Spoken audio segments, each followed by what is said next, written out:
संभाजी महाराज हे चिरंतन प्रेरणा देत राहिले इथल्या मातीला, इथल्या मावळ्यांना, इथल्या मायमाऊलीला. गवताच्या पात्याचं देखील तलवारीमध्ये रूपांतर झालं होतं संभाजी महाराजांच्या बलिदानातून प्रेरणा घेऊन. एक उत्तुंग अशी तेज प्रभाव उमटली त्या अमावस्येच्या दिवशी, म्हणून त्याला मृत्युंजय अमावस्या असं म्हटलं जातं.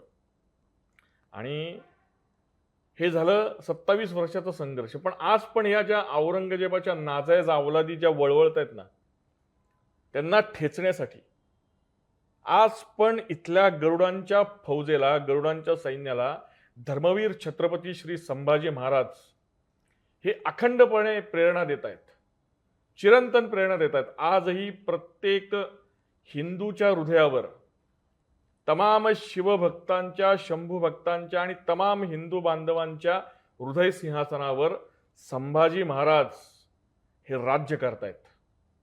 आणि इथल्या प्रत्येक राष्ट्रभक्त, देशभक्त, धर्मपरायण युवकाला, युवतीला या इस्लामिक जिहाद विरुद्ध लढण्याची प्रेरणा आपल्याला संभाजी महाराजांकडून मिळते.